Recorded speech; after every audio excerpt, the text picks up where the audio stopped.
buenas tardes a todas y todos los jóvenes caficultores que se encuentran el día de hoy en esta clase del curso integral Jóvenes Caficultores. Sean bienvenidos a la clase de nutrición del cafetal. Mi nombre es Dania Perdomo y será un placer ser la moderadora de esta clase el día de hoy. Esta es una clase impartida de iniciativa por los jóvenes del Plan Nescafé ejecutado por Fundación Conducafé.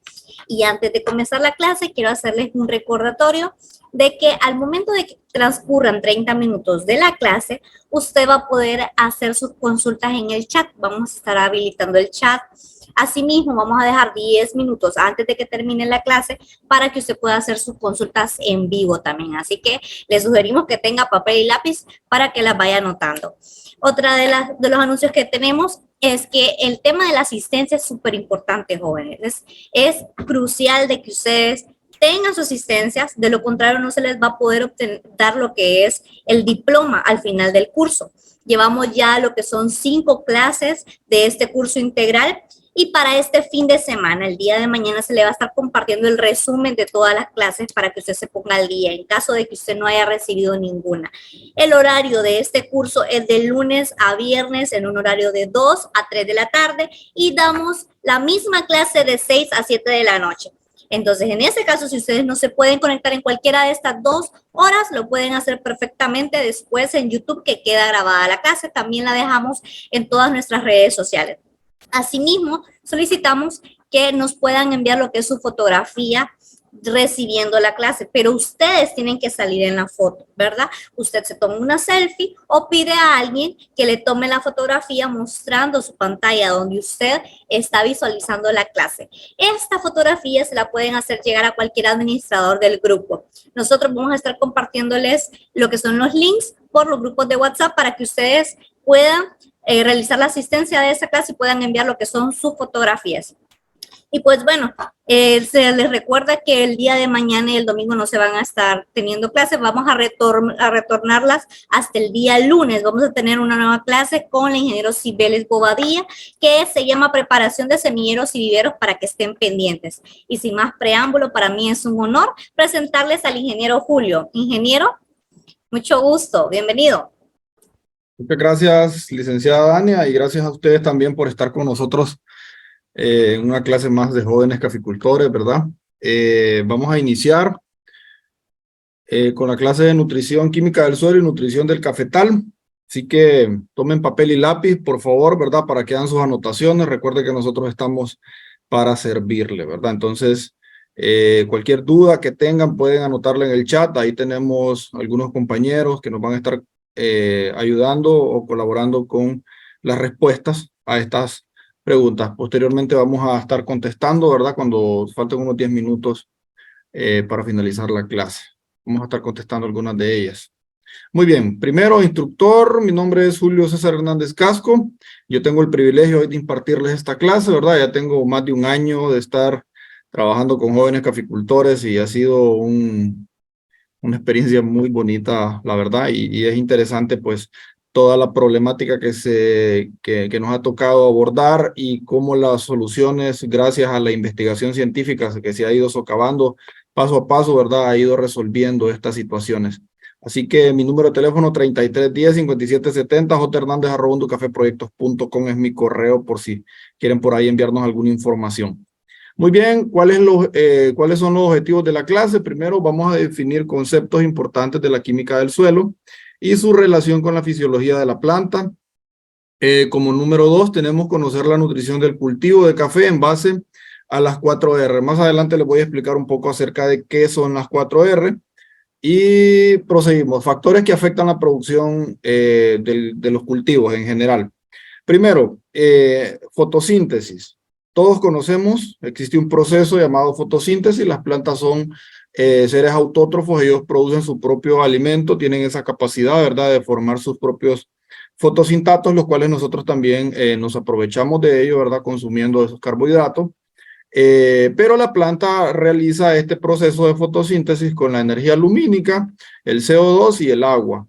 Tiene una pequeña fábrica en sus hojas y en sus tallos y en sus ramas y comienza a generar este proceso fotosintético. Lógicamente las hojas es la parte donde mayor proceso fotosintético hay.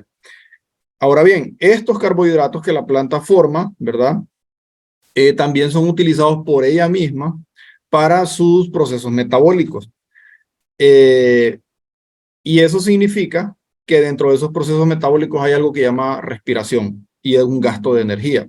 La diferencia entre la fotosíntesis y la respiración es la producción de nuestro cultivo.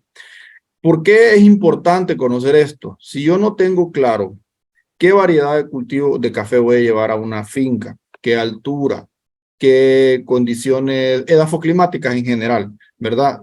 Son las idóneas para esa variedad de café, es posible que esa planta sea sometida a un estrés, lo cual provoque una mayor respiración, lo cual genera un mayor gasto de energía. Ese gasto de energía implicaría menor o merma en la cosecha y por lo tanto merma en los ingresos del productor. Entonces, desde ahí es necesario tomar decisiones previas a la siembra. No es porque un amigo me dijo, lleves este cafecito que es bueno. No, tome decisiones. Recuerde que son 20 años, por favor. Usted va a llevar una semilla para 20 años. Entonces, tome una buena decisión. Nosotros en Jóvenes Caficultores estamos para ayudarle en eso, ¿verdad? Yo sé que si usted está aquí es porque está interesado en aprender más. El factor principal es usted, por tanto debe manejar bien la planta para que no tenga gasto de energía y ésta pueda producir más. Muy bien, el suelo está compuesto por un 25% de aire, material mineral un 45%, agua un 25% y un 5% de materia orgánica. Esto sería en un mundo, digamos, ideal, lo que nosotros desearíamos, tener un porcentaje de materia orgánica del 5%. Pero bueno, eso es un tema que lo vamos a ir ampliando más adelante. ¿Por qué y cuál es la importancia de la materia orgánica? Lo vimos en el curso de agricultura regenerativa, en la clase de una transición de agricultura convencional a regenerativa. La importancia del uso de la materia orgánica, cuál es esa importancia, cuáles son los factores en que nos interviene la materia orgánica, capacidad de intercambio catiónico, mejora la capacidad buffer del suelo, incremento de la retención de agua, también de oxígeno en el suelo, mejora lo que es la estructura del suelo, ¿verdad? Los suelos arenosos los une, los suelos arcillosos permiten un poquito más de oxigenación, así que tienen muchos beneficios, aparte de la actividad microbiana que se incrementa. Más adelante vamos a hablar un poco acerca de eso. Muy bien, la formación del suelo. Hay un proceso conocido como pedogénesis, que es formación del suelo, ¿verdad? Desde la meteorización, está la roca madre, se rompe esa roca madre por condiciones, digamos, climáticas, tanto de lluvia como temperaturas, y eso va rompiendo esa roca que va generando los diferentes tipos de suelos que tenemos. Primero tenemos en el suelo lo que es el material mineral, que son pequeños fragmentos de roca y minerales de varias clases. También tenemos el material orgánico, lo que veníamos mencionando, residuos vegetales, pulpa de café, residuos heces de animales como poinasa, gallinaza, vacaza, descompuestos. Estos residuos son descompuestos por actividad de los microorganismos, y esa activación de microorganismos, esa actividad de los microorganismos va rompiendo esas estructuras del material vegetal hasta llevarlo, ¿verdad?, a la liberación de ciertos elementos que son de importancia para la planta, como por ejemplo azufre, fósforo y nitrógeno. El aporte no es tan elevado como un fertilizante sintético, pero también es un aporte no despreciable. Tenemos la materia orgánica, es uno de los elementos más determinantes en la producción agrícola, claro que sí, más por las condiciones que puede favorecer a la planta, las condiciones en el área de la rizósfera, lo que les venía mencionando, ¿verdad? Favorecen a la planta, no meramente como nutrición, es que eso es importante, yo siempre recalco lo mismo, no meramente como nutrición del cultivo. La materia orgánica no provee la cantidad de nutrientes necesarios para suplir los requerimientos nutricionales de un cultivo, pero sí provee las condiciones para que los cultivos se desarrollen. Y eso nos favorece. Obviamente eso genera a largo plazo, ¿verdad?, un impacto en el medio ambiente positivo y genera un impacto en la producción de café. ¿Qué es el suelo? Y por ahí dicen uno, bueno, que es un suelo pobre y que es un suelo bueno. No existen suelos pobres. Decía mi profesor de conservación de suelos, no existen malos suelos, existen malos agrónomos. Y realmente es así, ¿no? Los suelos pueden ser modificados, realmente la estructura del suelo puede ser modificada, podemos trabajar sobre ella y mejorar sus condiciones. desde el punto de vista agrícola no existe un suelo malo, solo tenemos que aprender a manejarlo, ¿verdad? Muy bien. ¿Cómo se alimenta la planta? Lo que tenemos acá es una pequeña imagen con un microscopio, ¿verdad? Logramos observar, puede ser con una lupa también. De hecho, los celulares ahora tienen unas cámaras que tienen unas imágenes espectaculares. Aquí se miran los pelos absorbentes del sistema radicular de una planta. Y la pregunta acá, ¿cómo se alimenta la planta? Bueno, se alimenta con una sopa de lo que nosotros le damos y el suelo provee. Eso se llama solución del suelo, que es esa parte donde se encuentra una interacción entre coloides del suelo, nutrientes que están atrapados en esos coloides, que son como los platos donde está la comida sobre ella y alrededor de ella, ¿verdad? En la superficie específica. Y la raíz llega y hace un intercambio, lo que explicaba el ingeniero Alex ayer, hace un intercambio, eso se le conoce como intercambio catiónico, libera hidrógeno y obtiene un elemento. Entonces, en ese proceso, la planta se va alimentando. A medida hay mayor cantidad de nutrientes, la planta va a poder comer más. Si no hay pelos radiculares, lastimosamente no vamos a tener una... Es como que usted no tenga, imagínese, dientes para poder comer una buena carne, 3/4, ¿verdad? Es un poco difícil, en la planta lo mismo, los pelos radiculares o los pelos absorbentes son precisamente para eso, para absorber los nutrientes que van a llevar hasta la parte aérea o toda la masa foliar. Bien. Dentro del punto de vista fisiológico de la planta, para que entendamos, esto es mera teoría, pero para que entendamos, o sea, es para que ustedes comprendan cuál es el mecanismo de la planta. Hay tres formas en que la planta absorbe los nutrientes. Tenemos un proceso llamado difusión, ¿verdad? Tenemos un proceso llamado intercepción radicular y el otro que es flujo de masa. Algunos elementos son absorbidos por la planta por el proceso de difusión, que no es más que un cambio osmótico. La planta baja la presión interna y permite que la presión externa esté mayor para que por ósmosis puedan pasar los elementos hacia adentro. En el caso de la intersección radicular es importante mencionar que estos elementos que son lentos en el suelo, de lenta movilidad en el suelo, la planta tiene que acercarse a ellos, la raíz los toca y los absorbe. Por ejemplo, el fósforo es uno de ellos. Tiene este mecanismo que cuando usted lo aplica en el suelo, por eso se recomienda mucho aplicar fósforo en las primeras etapas del cultivo, ¿no? Y aplicarlo cerca, por ejemplo, una solución arrancadora, para que la planta tenga, al ir desarrollando su sistema radicular, toque directamente el fósforo y el fósforo pueda llegar. El fósforo es un elemento importantísimo en la formación de energía en la planta, formación de adenosintrifosfato o ATP. Entonces, entre otros muchos estructuras que trabaja el fósforo, pero esto es importantísimo, la formación de ATP en la planta, la formación de energía. Entonces, al tener ese elemento, ella hace otros procesos dentro, pero si la planta solo lo toma por intersección radicular. Si yo lo pongo muy lejos de la planta va a tener dificultades a absorberlo. No así elementos como el calcio, que se mueve por flujo de masa, ¿verdad? Por un gradiente decreciente de potencial hídrico. La parte, ustedes ya saben, creo que les he mencionado mucho de esto, en la parte alta de la planta, arriba de los estomas, se genera, digamos, un déficit hídrico.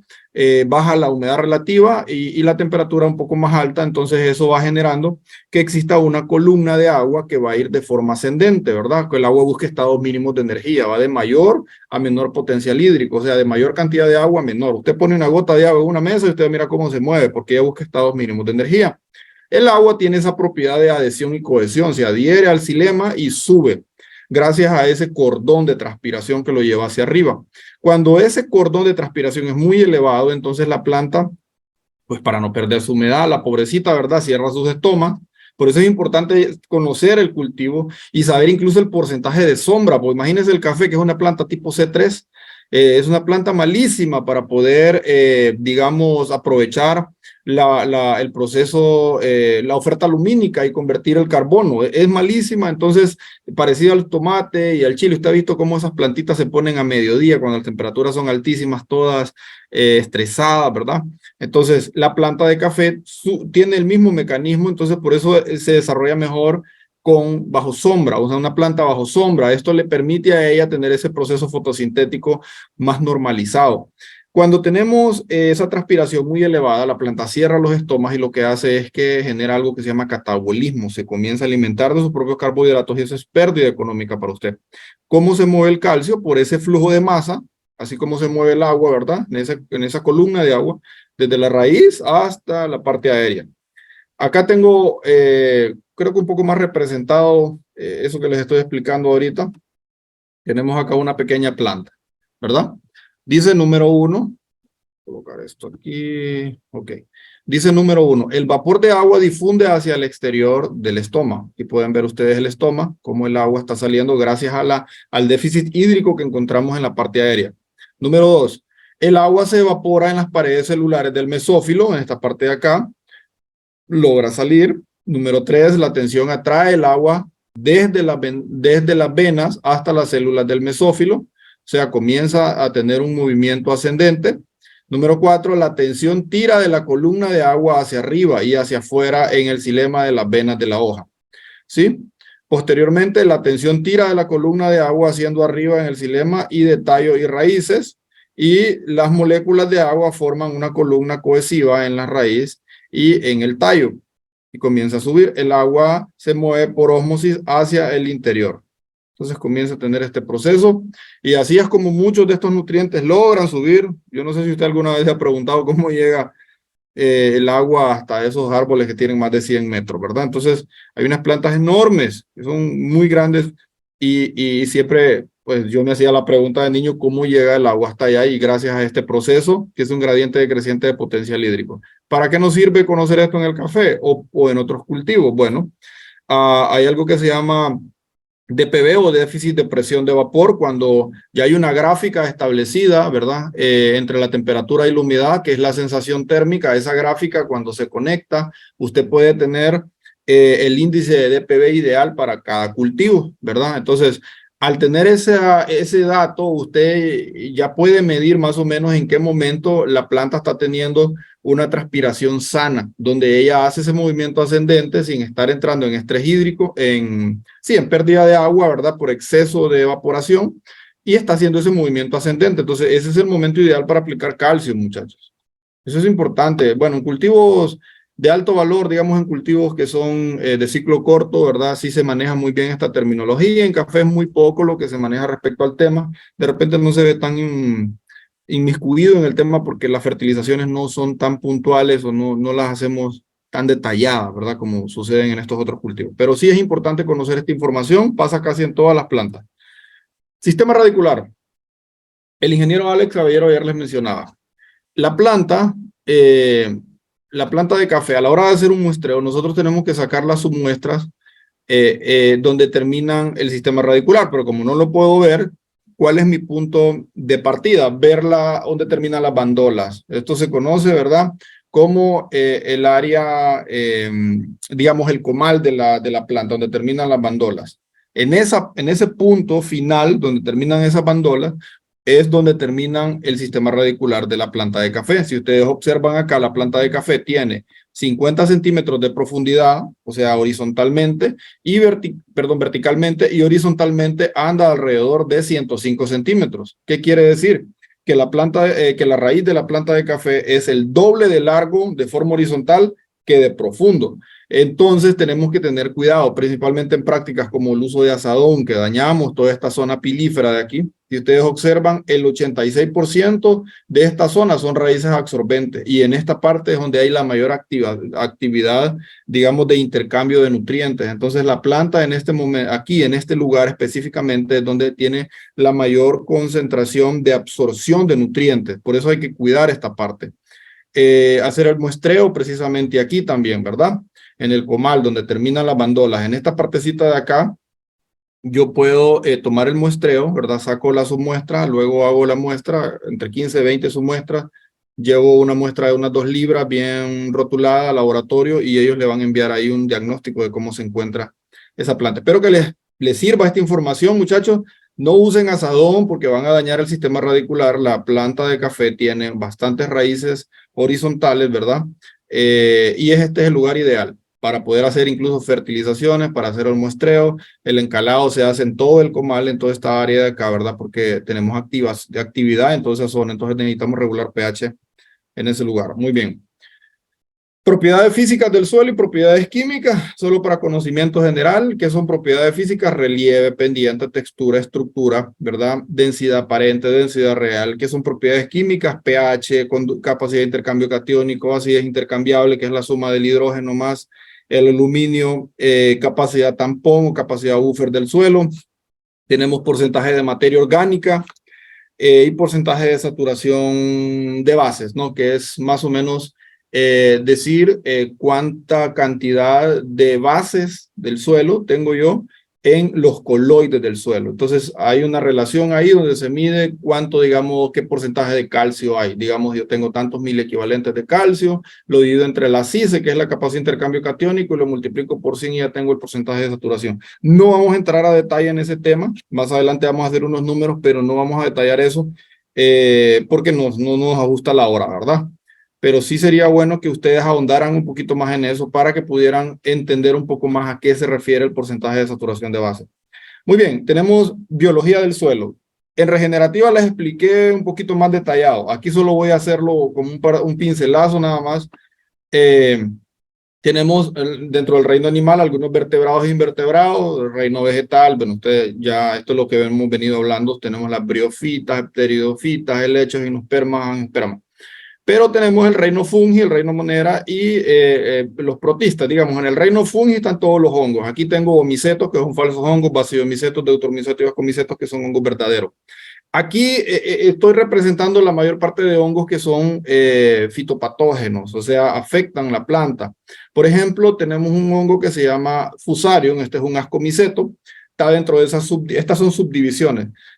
Fusarium en cantidad o en, ¿cómo les digo? En cantidades y no sé si decir ideales, pero digamos en porcentajes correctos en un suelo, ¿verdad? Un suelo que no está deteriorado, no es un hongo que pueda afectarnos tanto los cultivos. Cuando nosotros utilizamos pesticidas, dígame herbicidas, digamos fungicidas, insecticidas, como son de origen sintéticos, vienen, digamos, de origen de petróleo, entonces son cadenas muy largas.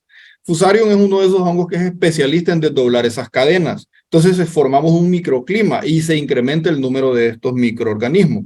Aparte que estamos eliminando hongos, por ejemplo, como tricoderma, que son antagónicos a Fusarium, y al disminuir la población de los hongos antagónicos, crece la población de hongos que son dañinos para la planta y aparte le estamos formando un microclima donde ellos se puedan desarrollar muy bien.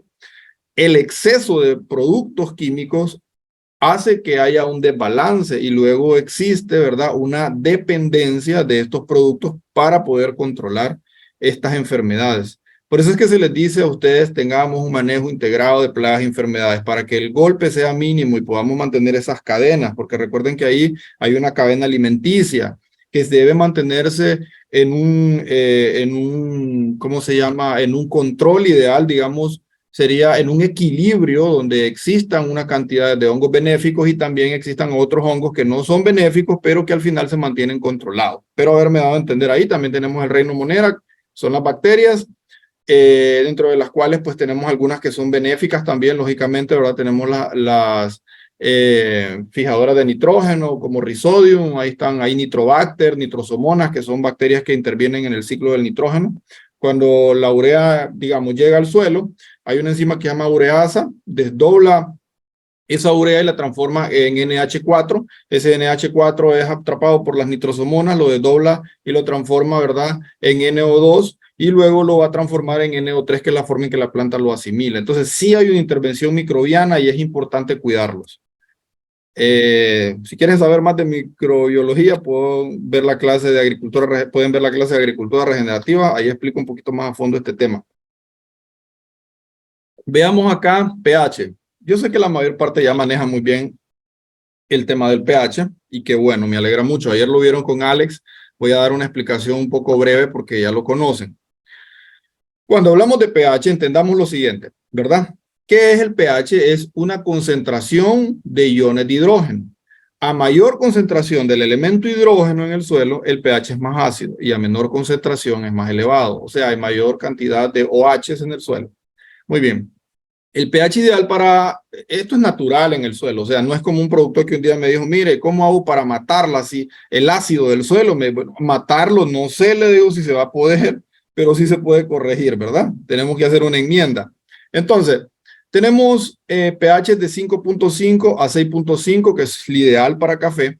Si ustedes observan acá, los elementos en ese pH se mantienen estables. La banda de cada uno de ellos se va a hacer más delgada a medida hay menos disponibilidad. Por ejemplo, el nitrógeno.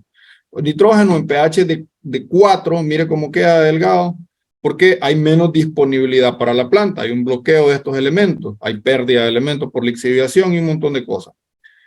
Cuando yo fertilizo con un pH así, yo afecto todos estos elementos que ustedes los miran acá súper delgados y la planta no puede absorberlos. Entonces hay pérdida. ¿Cómo corrijo esto? Yo lo corrijo aplicando una enmienda, ¿verdad? Puede ser cal viva o tenemos óxido de calcio, cal apagada, que es hidróxido de calcio. Alguien me pregunta cuál es la diferencia. No es fácil, simplemente que el óxido de calcio le ponen agua y se apaga, hidróxido de calcio. Así es como lo hace el proceso de transformación. Y también tenemos carbonatos de calcio, hay cal dolomítica también.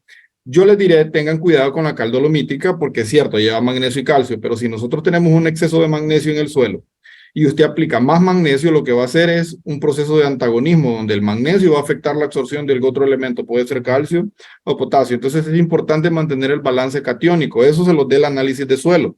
Por eso no es bueno autorrecomendarse. Eso es como cuando un doctor le da a usted, digamos, le manda a hacer unos exámenes de sangre y usted se lleva los exámenes y usted los queda viendo. Usted no entiende ni papa lo que dicen los exámenes, pero usted ya se recomendó una aspirina, ¿verdad? Y tal vez el doctor lo que quiera a usted es recomendarle otro medicamento. Entonces, mejor usted mande a hacer su análisis de suelo y que en la interpretación le elaboren también el plan de fertilización y ya se quitó esa complicación. Incluso ahí viene cómo se corrige el pH de una forma armoniosa con el suelo sin dañar los otros elementos. Y es muy importante esta práctica, muchachos. Hay muchos elementos, hay muchos nutrientes en el suelo que están bloqueados y al aplicar enmienda vamos a mejorar su disponibilidad. Yo les aseguro que se ahorrarían cualquier cantidad de plata si hacen esta regulación, ¿verdad? Normalmente los suelos de Honduras son ácidos, entonces hay que hacer un análisis de suelo. Bueno, tenemos por acá cómo reacciona. Es fácil, simplemente que digamos, tenemos carbonato de calcio. Es necesario el agua para que reaccione la cal, eso es importante. Siempre se debe encalar en el periodo previo a la lluvia para que cuando llueva, entonces la cal reaccione. Carbonato de calcio más agua me va a formar una disociación entre calcio y un bicarbonato. Este bicarbonato, bueno, se disocia, se genera calcio, bicarbonato y un OH. Este OH que está acá, ¿verdad? Ustedes pueden ver acá una relación. Este es el hidrógeno, entonces el OH que está acá reacciona con el hidrógeno del suelo y forma agua. Esta agua que nosotros vemos acá, esa reacción, mejor dicho, ¿verdad? Es lo que hace que desaparezca el hidrógeno como solo y se una al OH para formar agua y entonces el pH comienza a elevarse porque desaparecen los hidrógenos. O sea, los hidrógenos se transforman en otros compuestos, entonces el pH comienza a elevarse. Es la forma en que trabaja la enmienda. No crea que porque el nitrato de calcio tiene calcio ya le va a mejorar el pH. No tiene nada que ver eso, ¿verdad? La enmienda es precisamente una reacción química en el suelo y eso es lo que hace que el pH pues se incremente, se mejore, digamos se regule, ¿verdad? No quiero decir se baje, porque mejor dicho se regule. Si está pH 4, se le va a elevar a 5.5 a 6.5, que es lo que andamos buscando. Otra cosa importante. La enmienda, en este caso las cales, nos ayudan a precipitar el aluminio, ¿verdad? A hacerlo no disponible, o sea, que no sea dañino para la planta. El aluminio es un elemento anfotérico, es un elemento que genera mucho daño en la planta, quema células, pelos absorbentes, hace células binucleadas, compite con favoritismo porque es trivalente, tiene tres valencias contra otros elementos. O sea, la planta a la hora de tomar un catión con dos cargas, por ejemplo, un calcio, toma el aluminio porque tiene tres cargas y empieza a generar un daño. Otra cosa es que el aluminio también, al estar presente, llega al fósforo H2PO4 y se une a cada una de esas valencias que tiene. Ustedes pueden ver aquí las cargas, son tres. Entonces, al ser trivalente, quedan esas tres cargas ahí. Y eso es un problema porque entonces se forman fosfatos de aluminio y de esa forma la planta no puede tomar el fósforo, se vuelve insoluble para la planta porque forma una sal. Ustedes saben que la sal se forma entre la relación de un catión y un anión. El fósforo es un anión y el aluminio es un catión. Entonces se une y eso genera ese problemita. Entonces, ¿cuál es la solución, muchachos? Análisis de suelo, encalado y una fertilización correcta, ¿verdad? Muy bien, aquí ya ustedes manejan muy bien el tema de abonos orgánicos. Ahí tenemos la Eisenia foetida, que es la lombriz californiana, haciendo, ¿verdad?, su proceso. Nosotros sacamos ese lombricompost, lo aplicamos a la finca y es riquísimo en humus de lombriz, ¿no? Son ácidos húmicos y fúlbicos que van a ayudar a mejorar condiciones en el suelo. Fertilización orgánica, mezcla de restos vegetales, abonos verdes, pulpa composteada, etcétera. Me preguntaban ahora si es correcto llevar, por ejemplo, la gainaza cruda a la finca y por qué es malo. Recuerden ustedes que si nosotros llevamos la gainaza cruda, hay una liberación de hidrógenos, entonces eso va a generar una acidificación más elevada y aparte también, muchachos, no es recomendable. Miren, digamos, usted le pone digamos, puede ser bacasa, gainaza, usted lo coloca así crudo a la planta, esto le puede generar un daño al sistema radicular de la planta porque se genera una alta temperatura, ¿verdad? Eso es un cáncer le puede producir a la planta. Entonces, lo mejor es que usted lleve todo ese material, lo composte, lo procese y luego cuando ya esté composteado, que los termófilos, los microorganismos que trabajan ahí, hagan su trabajo, entonces se pueda llevar de nuevo a la finca y así va a tener un mejor resultado con ese producto, ¿verdad? Aparte de eso, que imagínense ustedes un montón de estiércol ahí en la finca y aquel olor y aquel concierto de mosca, ¿verdad? Ni hablar puede uno porque se le meten en la boca. Entonces, lo mejor es que usted haga el proceso previo. Haga una pequeña biofábrica bien bonito y ahí procesa. Muy bien, capacidad de intercambio catiónico. Suelos arcillosos, suelos arenosos. Los suelos arenosos tienen menor cantidad de cargas negativas, los suelos arcillosos tienen más. Recuerden que las arcillas son los coloides de origen mineral y el humus son los coloides de origen orgánico. Entonces, acá, si yo llevo, digamos, una pulpa descompuesta a un suelo arenoso, yo lo que voy a lograr es que incremento la carga negativa, o sea, la capacidad de intercambio catiónico, porque atrapa más cationes. Número dos, mejoro la capacidad buffer de ese suelo, hago que ese suelo tenga mayor retención entre las partículas, o sea, hago una mejoría enorme. Por eso los suelos francos arenosos son muy buenos. Yo digo que son suelos buenos, porque tienen buen drenaje y aparte la raíz se desarrolla muy bien. El problema es que si son pobres en materia orgánica, vamos a tener una afectación grave porque vamos a tener pérdida de nutrientes por lixiviación. Apliquemos la pulpa descompuesta y utilicemos todos los abonos orgánicos que podemos y ya van a ver ustedes cómo va a mejorar la situación. En los suelos arcillosos ayuda a oxigenarlos un poco más y en los suelos arenosos los ayuda, ¿verdad?, a unirlos un poco más esas partículas. Acá tenemos un diagrama, bueno, una imagen bien bonita comparativa entre un suelo que tiene baja capacidad de intercambio catiónico y uno que tiene una capacidad alta. Si miran ustedes cuántas cargas negativas tienen estos coloides, usted asuma que son humus, por ejemplo, o son arcillas. Entonces, mire, tiene 1, 2, 3, 4, 5, 6 cargas negativas. Y acá 2, 3, 4, 5, 6, 7, 8.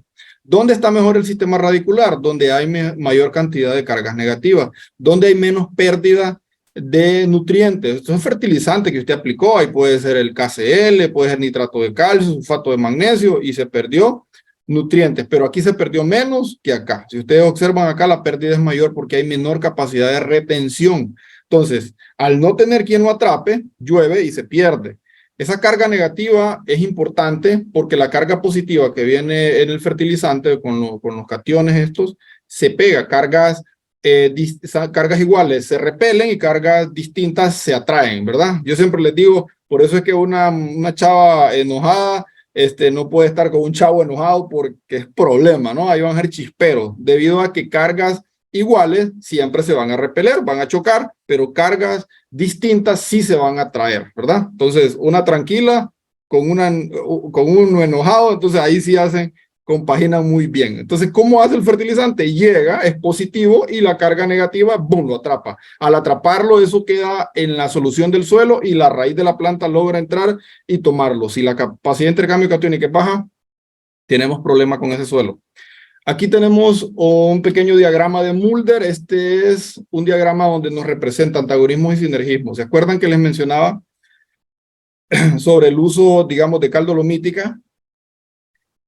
Es muy buena, tiene magnesio, ¿verdad? El magnesio es un elemento bastante deficiente en nuestros suelos, pero asumiendo de que no sabemos y digamos que tenemos un suelo alto en magnesio y nosotros queremos aplicar esta cal dolomítica, nosotros vamos a afectar elementos como el potasio.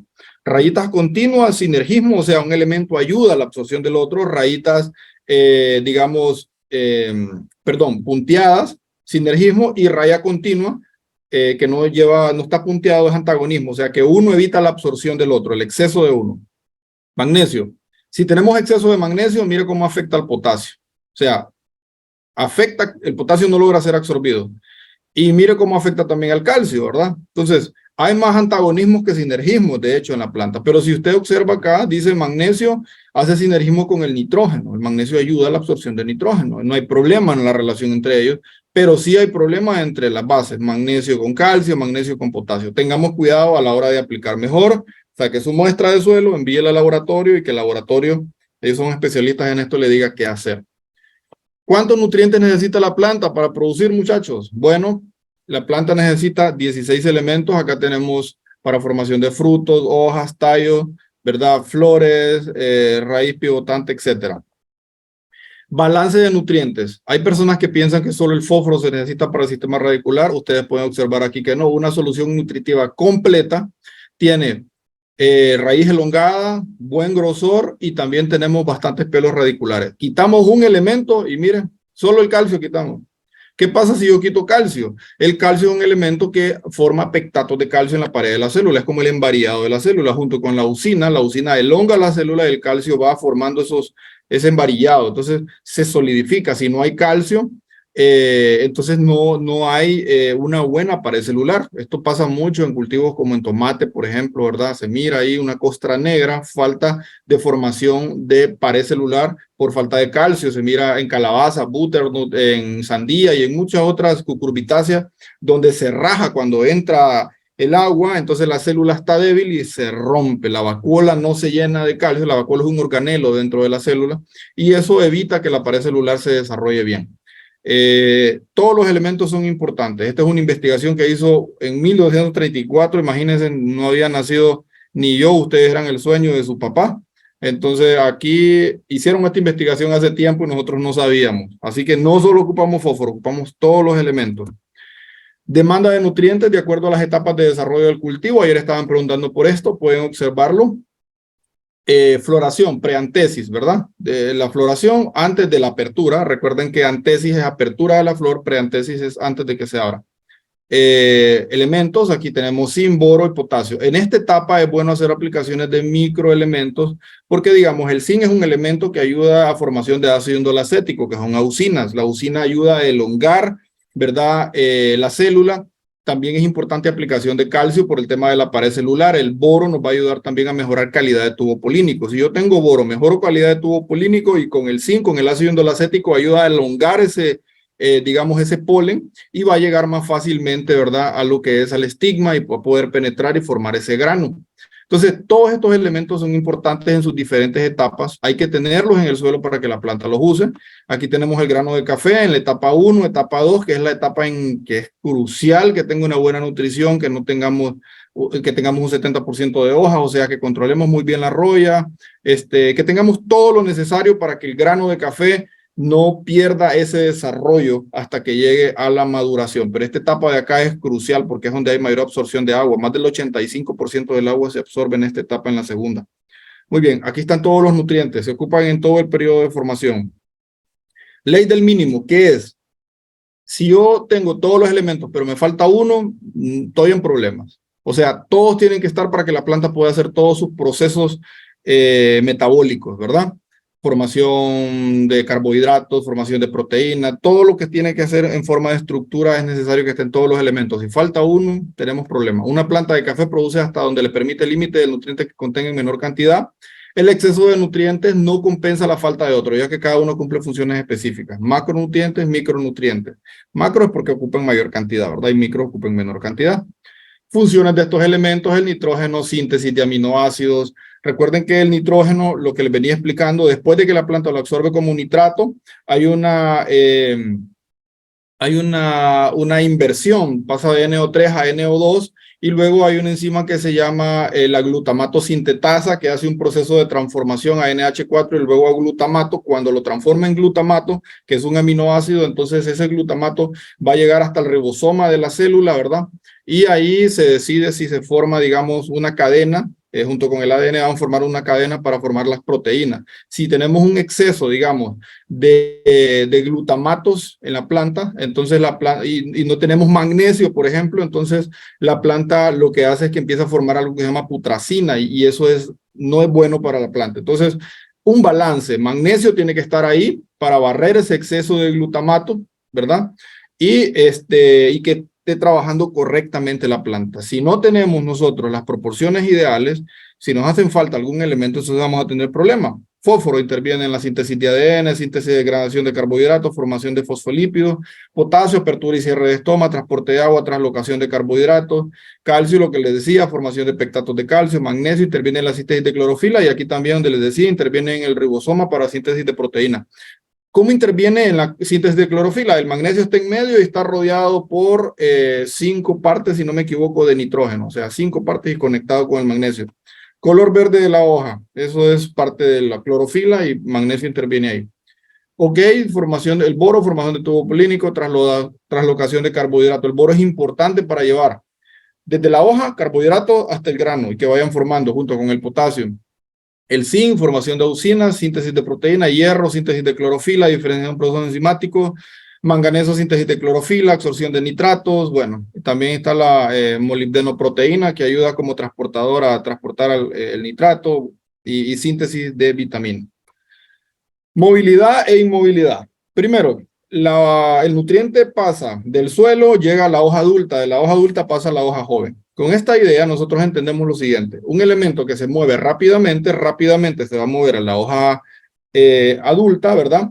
Y pasa a la hoja joven. Y como no hay uno que venga detrás, entonces la deficiencia se mira en la hoja adulta. Si el elemento se mueve lentamente, entonces va a ir lento, se queda en la hoja adulta y no logra llegar a la hoja joven, entonces la deficiencia la miramos en la hoja joven. ¿Para qué me sirve entender a mí eso? Primero, si yo sé que la deficiencia es en una hoja joven, yo ya sé que descarto los elementos nitrógeno, potasio, magnesio, fósforo, cloro, sodio, zinc, molibdeno.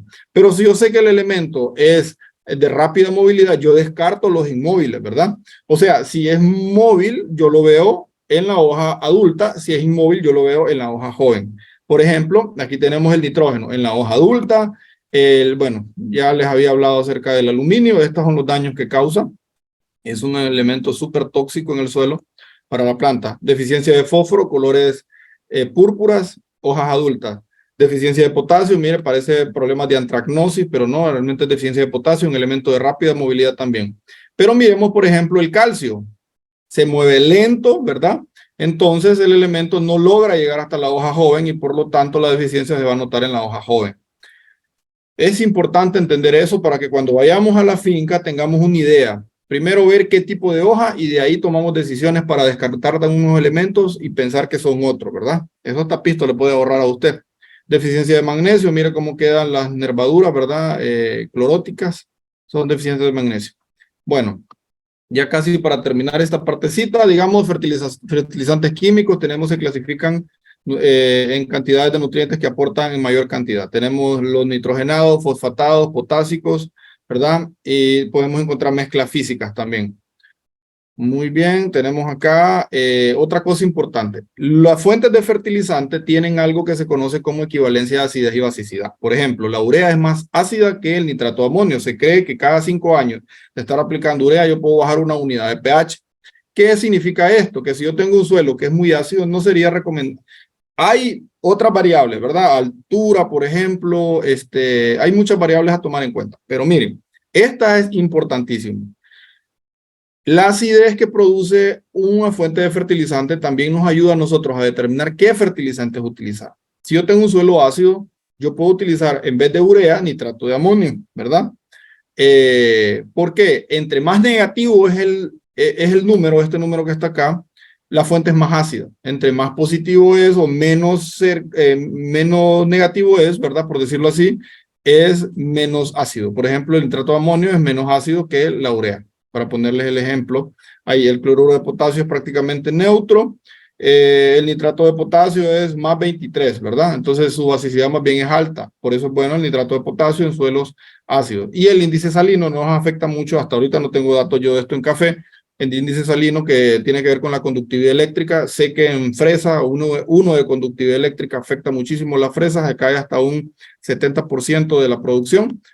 No sé en café realmente si tenemos este dato, no se toma mucho en cuenta, normalmente la gente no lo toma mucho en cuenta, pero sí sería bueno ver qué índice salino es recomendable para el café en temas de conductividad eléctrica, porque si la conductividad eléctrica es muy elevada y está afectando el café, deberíamos de estar teniendo cuidado con las fuentes que estamos utilizando.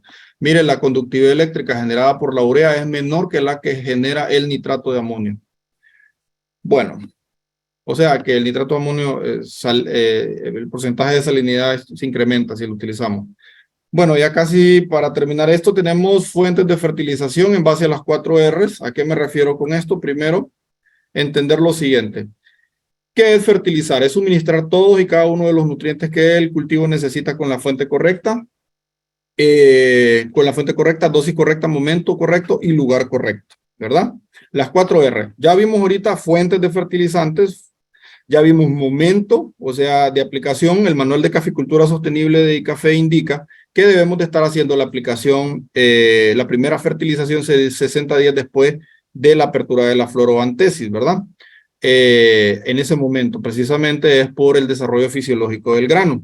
También es importante, lógicamente, tomar en cuenta el régimen de lluvia también, porque vamos a encalar, obviamente, cuando vengan las lluvias, normalmente en mayo. Entonces, en ese periodo nosotros ya tomamos una iniciativa, hacer el análisis de suelo, el análisis nos dice si vamos a aplicar enmienda y luego lo que es la fertilización. Bueno, tenemos el momento, la fuente, el lugar, ya dijimos también que lo vamos a hacer, ¿verdad? Donde terminan las bandolas, porque esas son las zonas donde la raíz tiene mayor actividad. Ahora, ¿qué dosis? Miren, esto se lo da el laboratorio, solamente es un pincelazo para que ustedes tengan una idea de qué es lo que se hace, pero el laboratorio a usted ya le provee toda esta información. De hecho, hay una persona encargada en hacer este trabajo. Asumamos que tenemos datos de este análisis de suelo. Materia orgánica 1.63%, fósforo 3 partes por millón, que es 1 miligramo en 1 kilogramo, ¿verdad? Potasio 80 partes por millón, calcio 20 partes por millón, magnesio 6 partes por millón. Yo tengo lo que me da el suelo y tengo los requerimientos del cultivo. Nitrógeno 224 kilos, 40 kilos de fósforo, 150 kilos de potasio, calcio 85, magnesio 40 para producir 20 quintales oro. Hay otros requerimientos, lógicamente lo estamos utilizando nada más para poder presentar lo que es la clase y que ustedes puedan entender cómo es el proceso, ¿verdad? Ok, ¿cómo se construye el plan de fertilización? Esto yo lo tengo en una tabla de Excel fácil, solo metemos los datos y listo, ya no tenemos que hacer tanto cálculo, pero para fines educativos vamos a presentárselos así. Una hectárea tiene 10.000 metros cuadrados, la densidad es, aquí es 1.44, perdón, toneladas por metro cúbico, la profundidad de suelo 0.20, entonces cálculo de volumen. 10.000 metros cuadrados por 0.20 me da 2.000 metros cúbicos. Densidad igual a peso sobre volumen, despejamos para peso porque ocupamos ver el peso de la caparable y multiplico volumen por densidad y me da 2.000 metros cúbicos por 1.44 me da 2.880 toneladas, que son 2.880.000 kilogramos de suelo. Teniendo esa información, yo hago lo siguiente. Bueno, primero, nos vamos a saltar relaciones catiónicas, no voy a hablar de eso porque no nos va a ajustar la hora. Nos vamos a saltar porcentaje de saturación de bases, eficiencia de nutrientes y cálculo de enmienda, ¿verdad? Asumamos que todo esto está bien, la relación catónica está en orden, el porcentaje de saturación de bases también y la eficiencia de los nutrientes no la vamos a tomar en cuenta aquí porque los nutrientes tienen cierta eficiencia que hay que calcularlo, pero acá vamos a hacer el ejercicio sin ello, solo para fines de aprendizaje. Asumamos que tenemos el fósforo, ¿verdad? Ya dijimos que tenemos 3 partes por millón, que son 3 miligramos en 1 kilogramo de suelo. La hectárea tiene 2.880.000 kilogramos, entonces yo multiplico este número por 3 entre 1 y me da 8.640.000 miligramos, que son 8.64 kilogramos de fósforo en esa hectárea. ¿Cómo se calcula, digamos, porque ese fósforo elemental hay que pasarlo a P2O5, que es la forma en que vienen los fertilizantes? Fósforo, yo peso molecular por la cantidad de fósforo que tenemos, que es 2, 31 por 2, 62, y oxígeno que es 16 por 5, 80, ¿verdad? Peso molecular. Entonces, aquí digo lo siguiente, 142 kilogramos de P2O5 tienen 62 kilogramos de fósforo, ok, y yo acá tengo 8.64 kilogramos de fósforo, ¿cuánto de P2O5 tienen estos 8.64 kilogramos de fósforo en el suelo? Entonces sería 19.78 kilogramos de P2O5. Esto es fácil, simplemente lo tienen, digamos, ya eso es el cálculo complejo, ¿verdad? Pero para evitarse todo ese proceso, solo lo multiplican por un factor que se llama 2.29 y listo. Para fósforo, ¿verdad? y ya le tienen 19.78 kilogramos. Luego, este dato que tiene acá, usted lo va a dividir, perdón, va a restárselo a los requerimientos del cultivo, porque esto es lo que le da el suelo, y le va a dar 20.22. Esta es la cantidad que usted va a meter con, digamos, en el caso del DAP, ¿verdad? 20.22 entre 46% de fósforo y dice que va a aplicar 43.95 kilogramos de DAP. Ok, eso lo hace para potasio, nada más que el factor de conversión de potasio es 1.205, lo va a hacer para calcio, el factor de conversión es 1.20, lo va a hacer para magnesio, el factor de conversión es 1.66 y lo va a hacer, bueno, ya están los elementos ahí. Ok, ahora, todas esas fuentes de fertilizante, el DAP, el KCl, el nitrato de calcio, el sulfato de magnesio, algunos de ellos me dan nitrógeno, este me da nitrógeno, este me da nitrógeno, este también. Entonces yo necesito restarle ese nitrógeno, digo, digamos 43.95 kilos de DAP por 12% y me da esta cantidad de nitrógeno 5.27, el nitrato de calcio me da 9.15 y en total me da 14.42 kilos de nitrógeno. Se lo resto a los requerimientos del cultivo, que son 224 menos esto y me quedan 209.58. Ahora voy a jugar con ese. Voy a ver cuánto tiene el suelo. Digamos, el suelo tiene 1.63% de materia orgánica, que es 1.63 kilos de nitrógeno en 100 kilos de suelo. Si eso hay en 1 kilo de suelo, en 100 kilos de suelo, perdón, ¿cuánto hay en 2.880.000 kilos de suelo? Entonces multiplico este por este entre esto y me da 46.944 kilos de materia orgánica. Esa materia orgánica yo la multiplico por el 5% para sacar el nitrógeno total y este dato que tengo acá, que es el nitrógeno total, yo lo multiplico por el 2%, que es la cantidad de nitrógeno realmente disponible para la planta de ese 5%. Entonces ese dato me da 46.94 kilos de nitrógeno disponible en el suelo, ¿verdad? Y entonces yo hago la resta, 209.58 kilos de nitrógeno, que era lo que me quedaba después de restar lo que tenía en la fuente, ¿verdad? El requerimiento menos lo de la fuente, me quedó esto, y yo le resto lo que me da el suelo, 46.94 kilos de nitrógeno, y me quedan 162.64 kilos de nitrógeno a aplicar con urea. Yo lo transformo, este numerito, 162.64 entre 46%, y me va a quedar 353 kilos de urea por hectárea por año, y con eso yo estoy supliendo todo lo que el suelo necesita. Aquí ya está resumido. Resultado final, se aplicará por hectárea 43.95 kilos de DAP, 37.28 kilos de KCl, 61 kilos de nitrato de calcio, 61 kilos de sulfato de magnesio y 353 kilos de urea. Esto lo puede convertir en onzas, dividirlo entre el número de plantas y entre el número de aplicaciones por año y ahí está. Todo este complejo de cosas lo hace el laboratorio. Obviamente tiene otras variables a tomar en cuenta ahí, ¿verdad? Para complementar todo, pero para que ustedes vean que esta información ya les viene en el análisis de suelo si ustedes lo piden. Esto era todo, muchachos. Les agradezco por su tiempo. No sé si tenemos preguntas, licenciada Dania, si estamos a tiempo, creo que sí. Licenciada Dania, la escucho. Sí, gracias, ingeniero Julio. Sí, tenemos unas consultas en el chat y se les recuerda, ¿verdad?, que pueden levantar su manito si quieren hacer la consulta en vivo para el ingeniero Julio y quieran interactuar un poco con él, ¿verdad? Entonces, vamos a comenzar con la primera consulta, ingeniero. Consultan, para aplicar materia orgánica, ¿cuál es la forma más adecuada? ¿Es efectiva si se aplica sobre el suelo sin remoción? Creo que el micrófono lo tiene apagado, ingeniero. Ahorita. Si se aplica sobre el suelo sin remoción, o sea, sin hacer labranza en el suelo, ¿será? No, usted aplíquelo, tranquilo, no hay problema con eso. Usted aplíquelo, la materia orgánica se va a ir incorporando. No necesita hacer una remoción en el cultivo de café. Yo, por lo menos en hortalizas, ¿verdad? Como obviamente hacemos camellones, levantamos camellones de un ancho de 50 centímetros y altura de 30 centímetros, porque es el área en que se va a distribuir el sistema radicular. Pues sí, obviamente ahí si aplicamos la materia orgánica ya composteada sobre ese suelo y lo incorporamos, ¿verdad? Lógicamente en café no vamos a hacer eso, ya les expliqué sobre el sistema radicular. Imagínense estar haciendo remoción de suelo en labranza, ¿verdad? En café no tendría. Entonces, lo aplicamos sobre el suelo y déjelo que él va a ir reaccionando, no hay ningún problema. Entre más aplique materia orgánica, mejor. Ok, excelente, ingeniero. Para los que están consultando en el chat sobre la clase, sí, la clase queda grabada, ¿verdad? Se les va a subir dentro de unas 2 horas a la plataforma de Facebook y también la pueden revisar en YouTube. Pueden seguirnos en nuestro canal de Jóvenes Caficultores, ¿verdad? También les quiero comentar que sobre estos temas orgánicos vamos a estar dando 2 clases, así que les pedimos que por favor estén pendientes de este curso, que estén tomando todas sus clases y que estén registrando su asistencia. Tenemos otra consulta, ingeniero, y es, ¿enmiendas líquidas comerciales son recomendadas en café? Por supuesto, mire, es que tenemos que entender una cosa. Cuando hablamos de enmiendas, estamos hablando de productos que van a ayudar a corregir algo, ¿verdad? Normalmente se utilizan para pH ácidos. Las enmiendas líquidas tienen una reacción un poco más rápido, lógicamente porque son líquidas.